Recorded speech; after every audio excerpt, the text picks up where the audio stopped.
Hello everyone, dear job seekers के YouTube channel में आपका बहुत बहुत स्वागत है। आज के इस वीडियो में मैं आपको बताऊंगा इंटेलिजेंस ब्यूरो की वैकेंसी के बारे में। इस फॉर्म को कौन कौन भर सकते हैं, ये फॉर्म की भरने की डेट और उसकी अवधि क्या है, टाइम लिमिट, कब से फॉर्म भराएगा, लास्ट डेट क्या है, कौन लोग इस फॉर्म को भर सकते हैं, कितनी वैकेंसी हैं और इसकी पेमेंट कितनी होगी। पेमेंट को मैं पूरा एलेबोरेट करूँगा और सिलेक्शन कहाँ कहाँ से लोग इस फॉर्म को भर सकते हैं, कौन कौन लोग इस फॉर्म को भर सकते हैं, क्या एज ग्रुप है, क्या क्वालिफिकेशन है, ये सारी बातें मैं आपको आज के इस वीडियो में बताऊंगा। तो चलिए इस वीडियो को शुरू करते हैं। तो सबसे पहले जान लेते हैं कि इस फॉर्म को भराने की डेट कब से शुरू होगी, कब तक आप इस फॉर्म को भर सकते हैं। तो ये इसकी ओपनिंग डेट जो है, ये पहली चीज़ ऑनलाइन रजिस्ट्रेशन से भराया जाएगा। इसमें कोई भी ऑफलाइन नहीं भराया जाएगा। ये शुरू होगा आपका 19 जुलाई से। क्लोजिंग डेट आपकी हो जाएगी 10 अगस्त तक। तो 9 से 10 अगस्त, 9 जुलाई से 2 अगस्त आपके पास अराउंड 1 मंथ है। फिर आप इसको 10 अगस्त को रात को 12 बजे तक भर सकते हैं। ऑनलाइन पेमेंट या एसबीआई चालान से आप इस फॉर्म को इसकी फ़ीस भर सकते हैं। तो जैसा कि आप देख पा रहे हैं, इस एग्ज़ाम का नाम है असिस्टेंट सेंट्रल इंटेलिजेंस ऑफिसर या एग्जीक्यूटिव एग्जामिनेशन 2025। इस पोस्ट से आप बनते हैं इंटेलिजेंस ब्यूरो में एक ऑफिसर, जो कि पुलिस के साथ, ये आईबी जो रहती है वो एक जासूसी एजेंसी होती है जो स्टेट की पुलिस के साथ मिल करके काम करते हैं। मैं आपको इसके बारे में पूरी जानकारी दूंगा, बने रहिएगा मेरी इस वीडियो के साथ। तो ये आती है आपकी होम मिनिस्ट्री के अंदर। अब इस पोस्ट की थोड़ी डिस्क्रिप्शन जान लेते हैं कि ACIO second grade executive officer जो होती है, ये एक ग्रुप सी पोस्ट होती है। इसका पेमेंट स्केल अराउंड आपको 50,000 आपकी पेमेंट होती है, जिसमें आपको 20% बेसिक रहता है और साथ में आपको गवर्नमेंट अलाउंसेस मिलती हैं और आपको हॉलीडे भी मिलता है 30 दिन का साल में। इसकी वैकेंसी की अगर हम बात करें तो अनरिजर्व्ड कैटेगरी के लिए 15,037 वैकेंसी है। EWS यानी इकोनॉमिक वीकर सेक्शन के लिए 442, ओबीसी कैंडिडेट्स के लिए 946।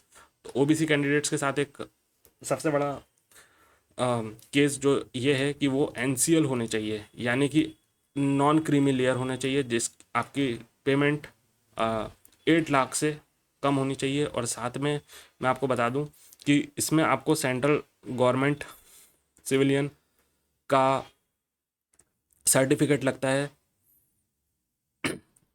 जो आपको at the time of interview submit करना पड़ता है। वो स्थायी जाति प्रमाण पत्र के साथ आपको एक सेंट्रल परफॉर्मा दिया जाता है। उस वो आपको अपने सक्षम अधिकारी यानी कि मजिस्ट्रेट हो गया या सब डिविजनल ऑफिसर हो गया, उससे आपको साइन करवा करके शो करना पड़ता है कि आप इस साल के अंदर आपकी जो क्रीमी लेयर थी वो आप 8 लाख से कम थी। फिर हम SC ST की बात करें तो 566 वैकेंसी, ST के कैंडिडेट्स के लिए 226 वैकेंसी, तो टोटल हो जाती है 3,717 वैकेंसीज।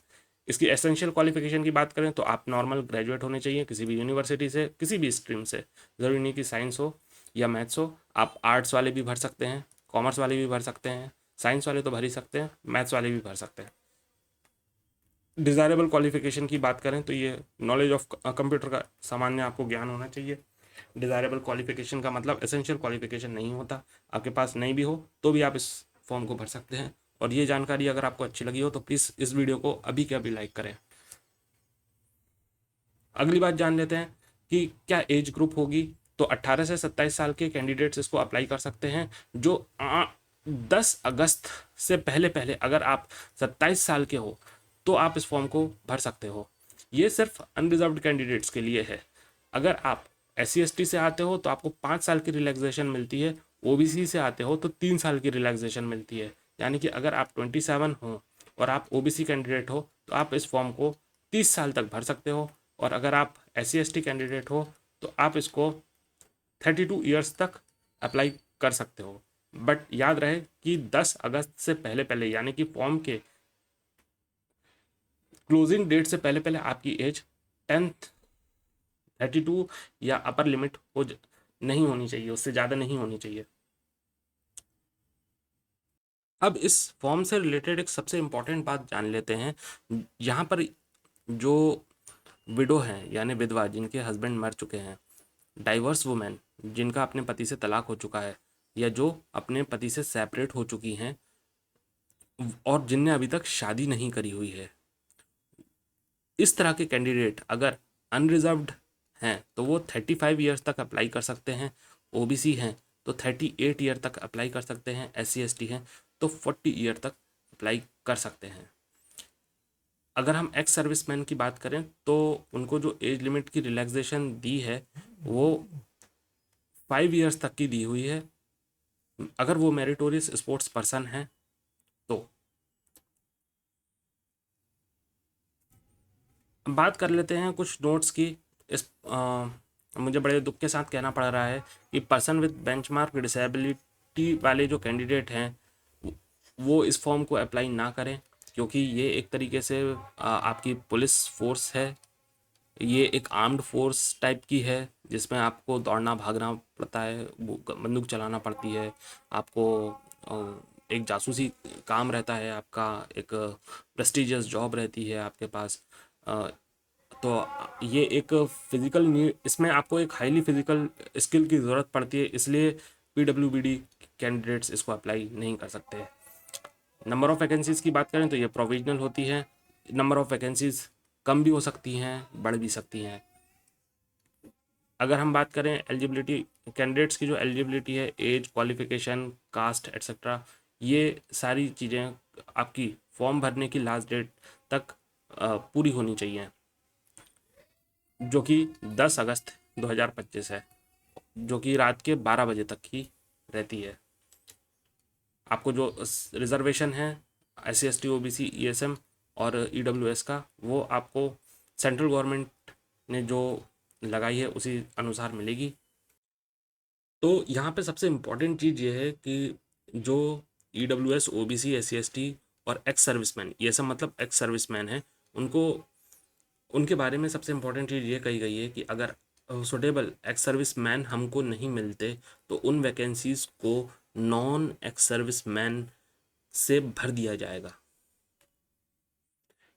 और सबसे इम्पोर्टेंट चीज़ ये कही गई है कि अगर एक्स सर्विस मैन जो ऑलरेडी ग्रुप सी की पोस्ट पे जा चुके हैं, अपना रिजर्वेशन कोटा ले चुके हैं और वो एक रेगुलर बेसिस पे सिलेक्ट हो चुके हैं अगर कहीं सेंट्रल गवर्नमेंट में, तो उनको फीस कंसेशन नहीं मिलेगी। उनको रिजर्वेशन के बेनिफिट, जो ESM कैटेगरी के रिजर्वेशन के बेनिफिट्स होते हैं, वो नहीं मिलेगी, मगर एज रिलैक्सेशन मिल जाएगा। अब बात कर लेते हैं नोट 7 की। अगर आपका जो फाइनल मेरिट लिस्ट है, फाइनल सिलेक्शन है इस पोस्ट के लिए, टायर 1, टायर 2, टायर 3 मतलब जो इंटरव्यू होता है, और टायर 1 एंड 2 जो आपका रिटर्न एग्ज़ाम होता है, इनके परफॉर्मेंस की फाइनल मेरिट लिस्ट बनेगी। उसके बेसिस पे आपका सिलेक्शन होगा, आपको वैकेंसी आपको मिल पाएगी। जो वेटिंग लिस्ट है वो फ्यूचर के लिए रखी जाएगी। अब सबसे इम्पॉर्टेंट चीज़ ये है कि गवर्नमेंट ऑफ इंडिया के इंस्ट्रक्शन जो हैं वो लागू होंगे। अगर इंटेलिजेंस ब्यूरो के पास राइट है कि वो किसी भी कैंडिडेट को ओमिट कर सकती है, अगर आगे चल के अगर वो पाया जाता है कि सही नहीं है। सर्विस लाइबिलिटी की बात करें तो आपको ऑल इंडिया ट्रांसफ़र, कहीं पे भी ऑल इंडिया आपको ट्रांसफ़र कर दिया जा सकता है। बेसिकली जो हमारा इंडिया है उसके, बहुत ख़राब इंडिया बना है, खैर। तो आपको मेन पोस्टिंग मिलती है यहाँ पे जहाँ पे उग्रवादी क्षेत्र है, नॉर्थ ईस्टर्न एरिया पे, पाकिस्तान इंडिया बॉर्डर पे, और जहाँ जहाँ भी रिवॉल्ट हो रहे रहते हैं वहाँ पे। मगर आपकी जो ट्रेनिंग होती है वो ज़्यादा करके 3 जगहों पे होती है।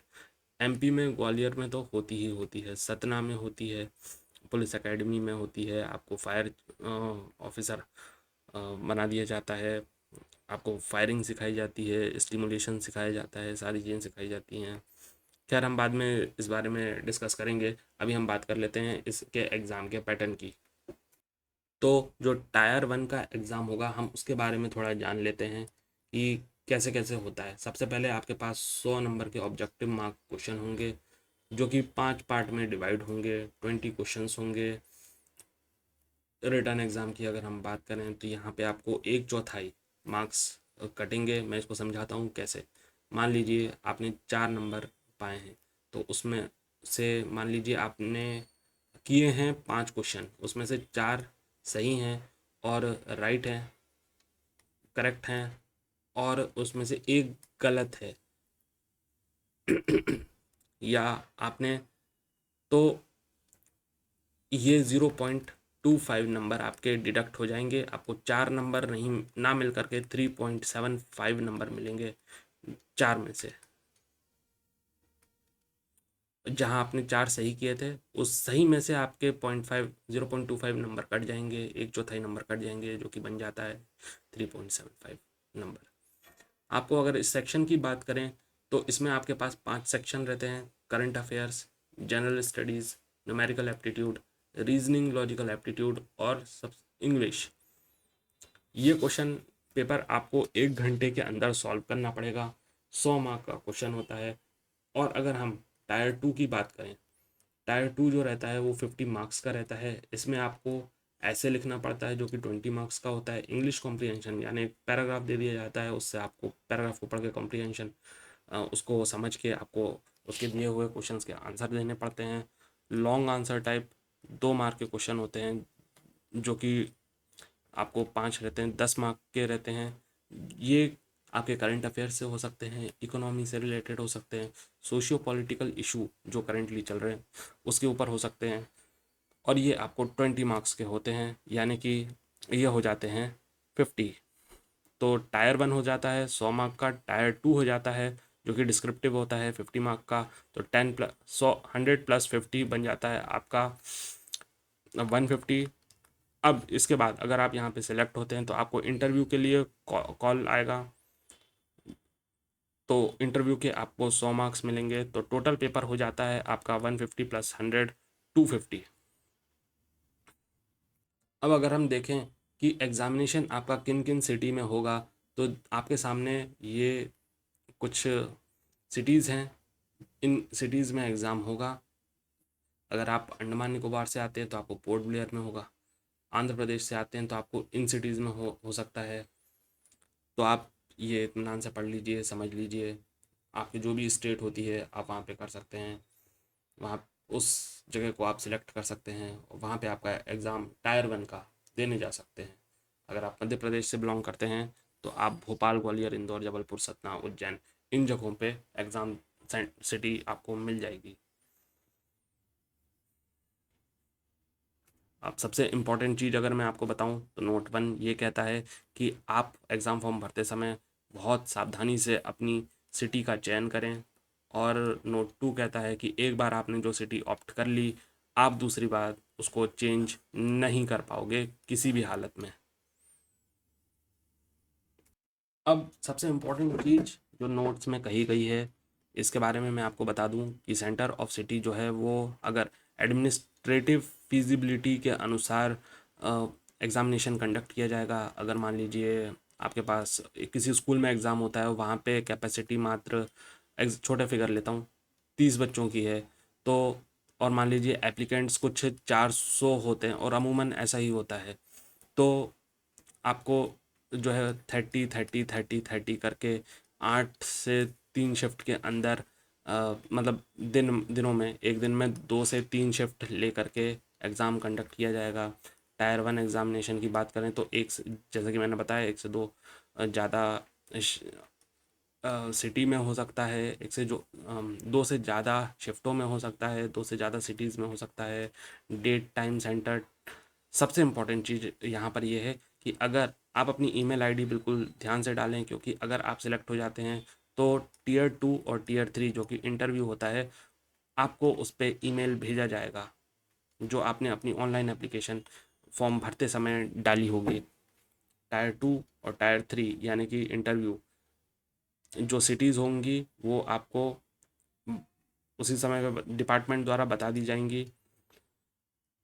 अब सबसे इम्पोर्टेंट चीज़ ये है कि जो आईबी है वो इस राइट को अपने पास रखता है कि वो किसी भी शिफ्ट सिटी को, कैंडिडेट को कभी भी एग्ज़ाम करवा सकता है। सिलेक्शन ऑफ कैंडिडेट की बात करें तो टीयर 1 एग्ज़ाम के लिए आपको 5 सेंटर की प्रेफरेंस देनी पड़ेगी। उन 5 सेंटर्स की प्रेफरेंस से आपको टीयर 1 एग्ज़ाम के लिए किन्हीं में से मिल सकता है, तो आप अपनी स्टेट के ही अंदर की सिटीज़ को भरें। अब सबसे इम्पॉर्टेंट चीज़ ये है कि आपको अगर क्वेश्चन आपने अटैम्प्ट किया है तो आपको मिलेगा 1 मार्क, मगर आपने उस क्वेश्चन को गलत अटैम्प्ट किया है तो आपको -0.25 मार्क्स कट जाएंगे आपके। और अगर आपने उस क्वेश्चन को अटैम्प्ट नहीं किया है तो आपको उसमें कोई नंबर नहीं मिलेगा। तो सबसे बड़ी चीज़ ये है कि अगर आपको ये कोई क्वेश्चन नहीं आता तो आप उसको अटैम्प्ट ना करें और तुक्केबाजी ना करें, अन्यथा आपके जो कमाए हुए नंबर हैं, स्कोर्ड नंबर हैं, उनमें से आपको अपने नंबर कटवाने पड़ेंगे। तो ये सेंट्रल गवर्नमेंट का बहुत पुराना नियम है नेगेटिव मार्किंग का। अब जो एक और इम्पॉर्टेंट चीज़ है इन्होंने बोल्ड किया है, हाईलाइट किया है, वो ये किया है कि हम जो हैं अपना बेस्ट अवेलेबल टैलेंट में से सिलेक्शन करेंगे। 100 में से कट ऑफ होगा टीयर 1 एग्ज़ामिनेशन के अंदर। और जो सबसे इम्पोर्टेंट चीज़ है कि उनकी जो कैटेगरी रहेगी उसी के अंदर बेस्ट टैलेंट को सर्च किया जाएगा। उसको ये नहीं किया जाएगा कि अनरिजर्व्ड में अगर उसके मार्क्स जो हैं ज़्यादा हैं तो उसको अनरिजर्व्ड में कर देंगे, ऐसा होता था पहले। अब वो चीज़ नहीं होगी। अगर आपके मार्क्स हैं, आप ओबीसी से आते हैं और आपके मार्क्स 100 में से 91 हैं, तो आपको अपनी ही कैटेगरी में रखा जाए। उसको उस कैटेगरी में, ओबीसी कैटेगरी में जितने भी बच्चे होंगे उनमें से मान लीजिए सबसे ज़्यादा नंबर आप ही के आए 91, तो आपको सबसे पहली वैकेंसी अपने ही मिले ओबीसी में मिलेगी, ना कि अनरिजर्व्ड के अंदर मिलेगी। आपकी परफॉर्मेंस के बेसिस पे आपके मार्क्स नॉर्मलाइजेशन होंगे टीयर 1 एग्जामिनेशन के लिए। और जो टीयर 2 होगा, यानी कि जो रिटर्न एग्ज़ाम होता है, 10 टाइम्स आपको वैकेंसी के अनुसार रिजर्व किया जाएगा, जो भी मिनिमम कट ऑफ होगा टीयर 1 एग्जामिनेशन के लिए। अब सबसे इम्पॉर्टेंट चीज़ कि आपके टीयर 1 और टीयर 2 की परफॉर्मेंस के बेसिस पे, कंबाइंड बेसिस पे ही आपको जो नंबर मिलते हैं, यानी कि हमने देखे थे ये 150 मार्क्स में से, 150 मार्क्स में से जो भी हाईएस्ट होगा इन्हीं को वैल्यूएट किया जाएगा। ना कि टीयर 1 अकेले में आपके मान लीजिए कम नंबर है, टीयर 2 में आपने ज़्यादा स्कोर कर लिए हैं, तो दोनों को कंबाइन करके जो नंबर आएंगे उसके बेसिस पे आपको टीयर 3 जो कि इंटरव्यू होता है उसमें आपको बुलाया जाएगा। और ये वैकेंसी के 5 टाइम्स बच्चों को बुलाया जाएगा। मान लीजिए 10 वैकेंसी है तो 10 बच्चे को ना बुला करके इंटू 5 यानी कि 50 टाइम रिजर्व किया जाएगा। 50 बच्चों के इंटरव्यू होंगे और मान लीजिए 10 के 10 बच्चे जो हैं वो सिलेक्ट हो गए और आपका 49 नंबर है तो आप सिलेक्ट नहीं हो गए। कैंडिडेट को 33% मार्क्स लेकर के आने हैं, जो कि 17 आउट ऑफ 50 होता है टीयर 2 एग्जामिनेशन में। हमने देखा था टीयर 2 एग्जामिनेशन 50 नंबर का था, तो पास होने के लिए एटलीस्ट आपको 33% लेके आना ही पड़ेगा। मान लीजिए कि आपके यहाँ जो बच्चे हैं उनने पास नहीं कर पाए, 17 नंबर तक 50 में आउट ऑफ 50 नहीं ला पाए, तो वो फेल कहलाएंगे। और फाइनल मेरिट लिस्ट जो बनेगी वो आपके टीयर 1, टीयर 2, टीयर 3 तीनों की कंबाइंड परफॉर्मेंस के बेसिस पे आपकी फाइनल मेरिट लिस्ट बनेगी और आप ACIO ग्रेड 2 की मेरिट लिस्ट में सिलेक्ट होंगे। फाइनल सिलेक्शन जो है वो उसके बाद आपका कैरेक्टर वेरिफिकेशन होगा और मेडिकल एग्जामिनेशन होगा जब आप फाइनली सिलेक्ट हो जाते हैं। तो अब समझ लेते हैं कि इस फॉर्म को आप अप्लाई कैसे कर सकते हैं। सबसे पहले इम्पॉर्टेंट चीज़ ये है कि आपके पास एक्टिव ईमेल आईडी और मोबाइल नंबर होना चाहिए जो कि आगे तक चलता रहे। आप फॉर्म भरोगे, आपका जो पासवर्ड रहेगा उसको भी आप सेव कीजिएगा। अगर मान लीजिए आप किसी कैफ़े से भरवाते हैं तो आप उनसे कहिएगा कि हमें पासवर्ड बताएं। जो रजिस्टर्ड ईमेल आईडी है वो ध्यान से भरें। आपकी जो एप्लीकेशन सीक्वेंस नंबर है उसको ध्यान से लें, समझें, अपने उस रिसिप्ट को संभाल के रखें। मोबाइल नंबर, ईमेल आईडी आपकी गुमनी नहीं चाहिए। गुमती है तो आजकल बहुत अच्छा ऑप्शन है कि आप उसको रिकवर कर सकते हैं।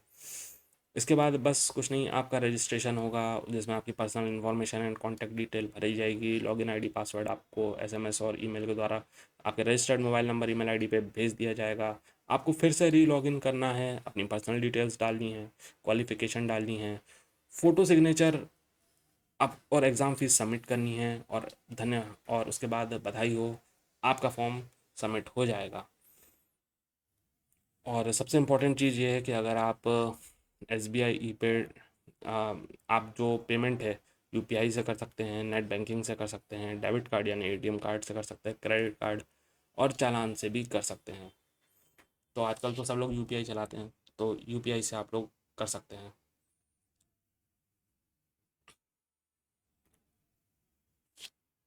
अब थोड़ा सा समझ लेते हैं कि आप जो फ़ोटो सिग्नेचर डालेंगे वो किस तरह की होगी। आपकी फ़ोटो 35 और 4.5 सेंटीमीटर की होनी चाहिए। 12 वीक से ज़्यादा पुरानी नहीं होनी चाहिए। ब्लैक एंड वाइट फ़ोटो होनी चाहिए। Black and white photo will not be accepted. तो ब्लैक एंड वाइट फ़ोटो आपकी नहीं होनी चाहिए, कलरफुल फ़ोटो होनी चाहिए। पहले चलती थी black and white photo. Light background होना चाहिए, कोई पैटर्न पीछे नहीं होना चाहिए। ये नहीं कि आपने सेल्फी लेके खींच दी। आपके जो फ़ोटो है, इसका मतलब समझिए, आपकी जो फ़ोटो है उसमें 70-80% का जो एरिया रहता है वो आपके फेस से कवर हो। ठीक है, तो ये देखिए, आपका फेस ज़्यादा क्लियर दिखना चाहिए। आपको स्ट्रेट बैठना है, कैमरे के सामने एक नॉर्मल एक्सप्रेशन देना है। ज़्यादा गुस्सा नहीं, ज़्यादा खुश नहीं होना चाहिए। आपको यूनिफॉर्म कलर मैचिंग का बैकग्राउंड नहीं रखना है, अवॉइड करना है। ये नहीं कि आपने ब्लैक पहना है और पीछे आपका ब्लैक बैकग्राउंड है, तो ऐसा नहीं होना चाहिए। अगर आपको पूरा दिखता है, फुल्ली विजिबल है, तो एप्लीकेशन,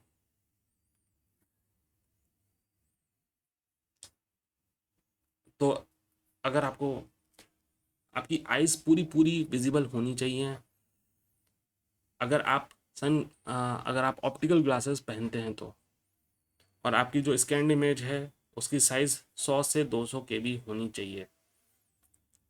आप सिग्नेचर की अगर हम बात करें तो ब्लैक इंक पेन से आपको सिग्नेचर करना है वाइट पेपर पे। सिग्नेचर किसी और पर्सन के नहीं होने चाहिए। सिग्नेचर एरिया पूरा पूरे में आपको सिग्नेचर नहीं करना है, पूरे एंटायर पेपर पे नहीं करना है, छोटे से पेपर पे करना है। और जो इसकी साइज़ है वो 80 से 150 केबी के बीच जेपीईजी फॉर्मेट में होना चाहिए। इस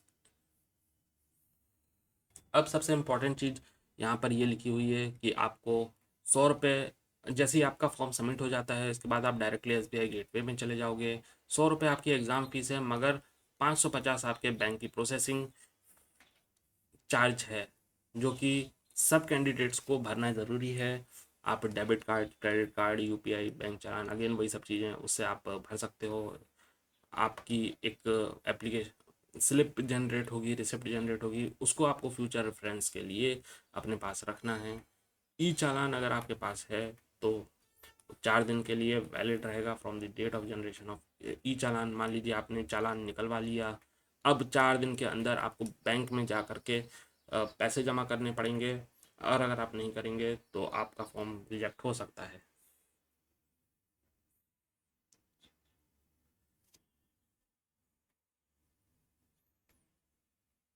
तो अब आप देख सकते हैं कि एग्जामिनेशन फीस हर कैंडिडेट को 550, जो कि बैंक प्रोसेसिंग चार्ज है, वो तो देनी ही है। Male candidate of unreserved EWS और ओबीसी कैटेगरी के लिए ये पूरी फीस हो जाती है 650 रुपये की। 550 प्लस 100 650 हो जाती है। अब बात करें SC ST कैंडिडेट को 100 रुपये नहीं देने, मगर उनको बैंक की प्रोसेसिंग चार्ज फीस ज़रूर देनी है, जो कि हो जाती है 550। एक्स सर्विसमैन जो कि सेंट्रल गवर्नमेंट सी की वैकेंसी ऑलरेडी अवेल कर चुके हैं अपने रिजर्वेशन लगा करके, तो उनको भी 100 रुपये देने पड़ेंगे। he has to pay the examination fees of 100 rupees plus 550, which is 650. Bank charges will be borne by the, if applicable, will be borne by the candidate. Mode of payment की बात करें तो ये हम डिस्कस कर चुके हैं। Closing date again आपकी 10 अगस्त से पहले पहले आप भर दीजिएगा। 10 अगस्त को भी आप इवन भर सकते हैं रात के 12 बजे तक, बट अवॉइड कीजिएगा क्योंकि सर्वर बहुत डाउन हो जाता है एंड मोमेंट पे। देखिए अब कास्ट सर्टिफिकेट की बात कर लेते हैं। विल बी गवर्नमेंट के इंस्ट्रक्शंस जो भी होगा उसके अनुसार आपका कास्ट सर्टिफिकेट एक्सेप्ट किया जाएगा। डेट ऑफ बर्थ आपकी बहुत इंपॉर्टेंट होनी चाहिए, वही मानी जाएगी जो आपके 10th क्लास के सर्टिफिकेट में लिखा है। मैट्रिकुलेशन सर्टिफिकेट ही आपका मान्य होगा। तो अब ज़रा ये समझ के चलिए कि अगर आपके 10th की जो मार्कशीट है इसमें आपका नाम, आपकी डेट ऑफ बर्थ जिससे आपकी एज निकल के आ जाएगी, वो अगर इन्फॉर्मेशन वही इन्फॉर्मेशन मान्य होगी, और अगर ये इन्फॉर्मेशन आपकी गलत है तो आपको किसी भी स्टेज पे आपकी कैंडिडेटशिप कैंसिल कर दी जाएगी।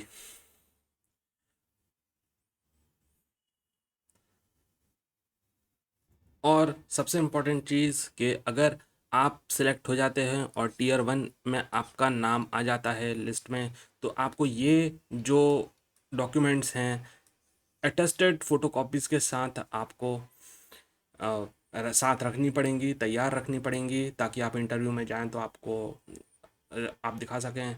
अब ये इन्होंने नहीं लिखा कि सेल्फ अटेस्टेड या गैजेटेड ऑफिसर के अटेस्टेड, तो जहाँ तक है आपको सेल्फ अटेस्टेड ही रखनी पड़ेंगी। यानी कि सिंपल आप फोटोकॉपी करा लीजिए और उसको अटेस्टेड कर लीजिए, साथ में ओरिजिनल डॉक्यूमेंट भी लेकर के जाइएगा। तो वो डॉक्यूमेंट्स कौन कौन से ज़रा हम देख लेते हैं कि मैट्रिकुलेशन आपकी 10th क्लास की जो 10th क्लास की जो आपकी सर्टिफिकेट है उसमें वो चेक करेंगे आपका नेम और डेट ऑफ बर्थ जो आपने फॉर्म में भी फिल किया होगा, दोनों मैच होनी चाहिए। 12th क्लास या उसके इक्विवेलेंट अगर रिक्वायर्ड है तो graduation, post graduation, provisional degree, graduation, post graduation from recognised university अगर आपने की है, जो कि आप ग्रेजुएशन आपको इम्पॉर्टेंट है करने के लिए, तो 10th, 12th एंड ग्रेजुएशन इस फॉर्म को भरने के लिए बहुत बहुत इम्पॉर्टेंट है। आपके पास जो ओबीसी सर्टिफिकेट अगर है, आप ओबीसी वाले, तो आपको पैराग्राफ 11 जो मैं आगे इस वीडियो में बताऊंगा कि वो कैसा फॉर्म है, ईडब्ल्यूएस सर्टिफिकेट रखना है अपने पास, SC/ST का सर्टिफिकेट और एनओसी रखनी है। अगर आप एम्प्लॉय हैं तो एनओसी मतलब होता है नॉन ऑब्जेक्शन सर्टिफिकेट, यानी कि अगर आप जिस भी संस्थान में काम कर रहे होते हैं उस संस्थान को कोई समस्या नहीं है कि अगर आप हमारी संस्थान छोड़ करके किसी और संस्थान में जा कर के अपनी सेवा देते हैं तो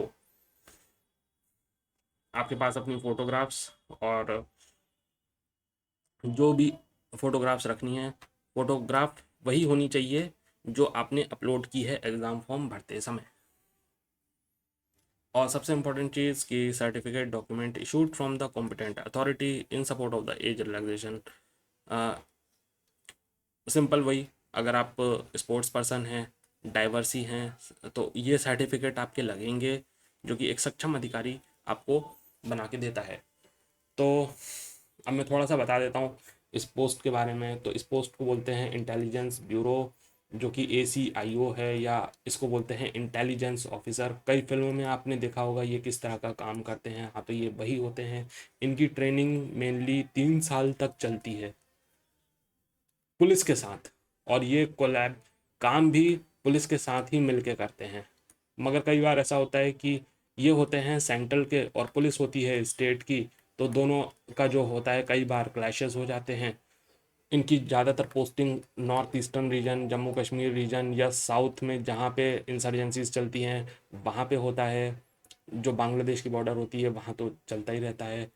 और इंडिया पाकिस्तान की बॉर्डर जैसे कि राजस्थान हो गई, गुजरात हो गई, आपके पंजाब हो गई और जम्मू कश्मीर हो गई, इन एरियाज़ में उन ज़्यादा करके पोस्टिंग्स रहती हैं। इनकी जो 3 साल की ट्रेनिंग रहती है वो कई कई जगहों पे होती है, जैसे आपके सरदार वल्लभ भाई पटेल जो पुलिस एकेडमी है वहाँ होती है। सतना पुलिस एकेडमी जो भोपाल की पुलिस एकेडमी वहाँ होती है। ग्वालियर में बीएसएफ एकेडमी वहाँ होती है।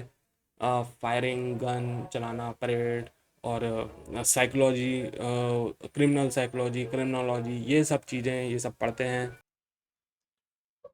तो यहाँ पर इनकी ट्रेनिंग होती है, ट्रेन होते हैं और इसके बाद फिर इनको काम करना पड़ता है। तो हम जल्दी इनको 50,000 के अराउंड सैलरी मिलती है और ये 1 लाख तक हो जाती है। ठीक है। और कई अलाउंसेस मिलते हैं, बेनिफिट्स मिलते हैं, मेडिकल बेनिफिट मिलते हैं और परिवार को बेनिफिट मिलते हैं, फ्लोटिंग इंश्योरेंस होता है, न्यूमरस बेनिफिट्स होते हैं इस वैकेंसी के।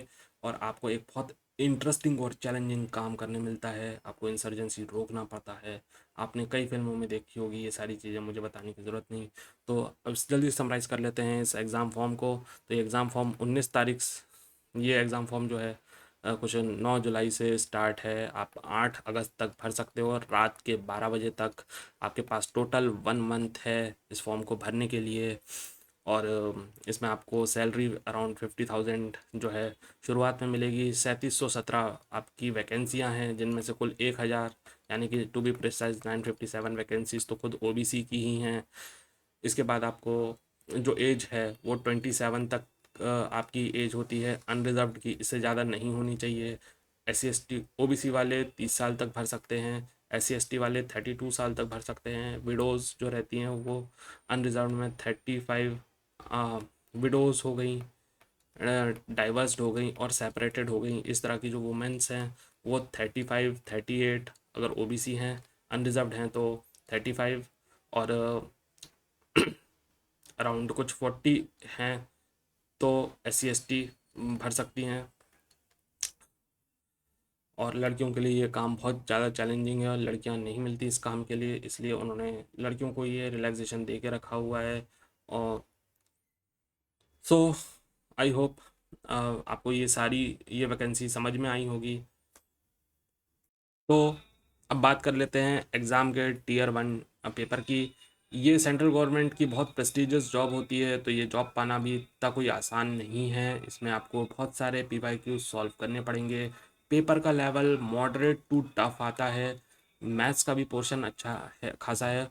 मैं कहूँगा आप इंग्लिश पे पहले शुरू करें। इंग्लिश की कॉम्प्रिहेंशन अगर आप शुरू करते हैं तो इससे फ़ायदा आपको Tier 1 और Tier 2 दोनों पे होगा। आप अभी से द हिंदू या कोई भी इंग्लिश अखबार आप पढ़ना शुरू कर सकते हैं। वैसे तो सभी अच्छे होते हैं, द हिंदू और द इंडियन एक्सप्रेस ये दो बेस्ट होते हैं। आपको इससे दो फ़ायदा होगा। पहला तो फ़ायदा ये होगा कि आपकी कॉम्प्रिहेंशन सुधरेगी, वर्ड वोकेबलरी अच्छी होगी, ग्रामर अच्छी होगी, आप करंट वर्ड से अफिलेटेड होंगे। साथ में आपकी Tier 1 के अंदर जो भी पूछते हैं वो भी जो कि पोर्शन आपका कुछ अराउंड 30 मार्क का है वो आप देख लीजिएगा। इतना मा इतने की तैयारी 50 + 30 अकेली आपकी न्यूज़पेपर पढ़ने से हो जाएगी। और इसके बाद अपने जो 10 12 की मैथ्स लगा लीजिए, 12th की तो नहीं, 10th की, 6th की। जो बच्चे अगर कैंडिडेट्स अगर बहुत सारे ट्यूशन टीचर्स होते हैं तो उन लोगों को इस मैथ्स में बहुत फ़ायदा मिलेगा। फिर अपनी रीजनिंग की कई बुक्स होती हैं। अगर आप कॉम्पिटिटिव एग्ज़ाम की तैयारी कर रहे हैं तो रीजनिंग आपकी ऑटोमेटिकली अच्छी होगी होगी। और सबसे इम्पोर्टेंट चीज़ कंप्यूटर, आज मुझे बताने की ज़रूरत नहीं है कंप्यूटर कितना इम्पोर्टेंट होता है।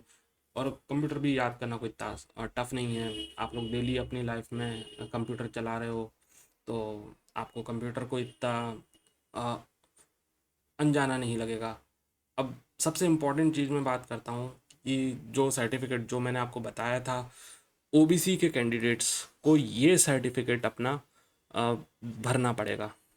जैसे मान लीजिए उनका नाम है अमित, तो यहाँ पे उनको अपना नाम भरना पड़ेगा। मान लीजिए शर्मा, तो यहाँ पे उनको पूरा अपना नाम भरना पड़ेगा। यहाँ पे देखिए उनके पिताजी का नाम भरना पड़ेगा। मान लीजिए उनके पिताजी का नाम है राजेश, तो ये भरना पड़ेगा। अगर वो बिलोंग करते हैं किसी गांव से, जैसे कि वो दिल्ली से बिलोंग करते हैं तो यहाँ पे दिल्ली लिखना पड़ेगा, जिस भी डिवीज़न में आता है तो दिल्ली दिल्ली डिवीज़न में ही आता है। यूनियन टेरिटरी अगेन दिल्ली, ये इसी तरीके से आता है। इसके बाद मान लीजिए वो बिलोंग करते हैं, वैसे तो शर्मा है तो क्या ही होंगे ये। मान लीजिए कोई भी कास्ट है तो यहाँ पर उनको अपनी कास्ट लिखनी पड़ेगी, अ, वैसे भी। और इसके बाद मजिस्ट्रेट के साइन और सक्षम अधिकारी, जैसे एसडीओ हो गया, डीएम हो गया, या तहसीलदार हो गए, ये लोग इस फॉर्म को भरते हैं, डेट और सील लगाते हैं। सबसे इम्पोर्टेंट चीज़ ये रहती है, ओबीसी के कैंडिडेट सोचते हैं कि हमारे पास स्थायी जाति प्रमाण पत्र है, जो कि होता है। स्थायी जाति प्रमाण पत्र से अकेले काम नहीं होता ओबीसी कैंडिडेट्स का। यहाँ पर आप अगर इसको पढ़ेंगे तो आपको समझ में आएगा कि ये क्या है। पहली बात, ये central form of certificate to produce by the OBC applying for the post of the government of India, ठीक है। और ये जो रहता है वो ये बताता है कि आपकी इनकम कम है, 10, मतलब आप क्रीमी लेयर के अंदर नहीं आते, आपकी जो इनकम है वो 8 लाख से कम है, ठीक है। ये सर्टिफिकेट ये बताता है बस। तो और उसके बाद फिर ये भी रहता है, यहाँ पे आपको अपने सिग्नेचर करने पड़ते हैं। ये मैंने अपने सिग्नेचर कर दिए। हालांकि अब मेरी उम्र निकल चुकी है इस फॉर्म को अप्लाई करने के लिए। तो बहुत प्यारी वैकेंसी होती है, बहुत प्रेस्टिजियस जॉब होती है। मेरी शुभकामनाएं आप लोगों के साथ हैं।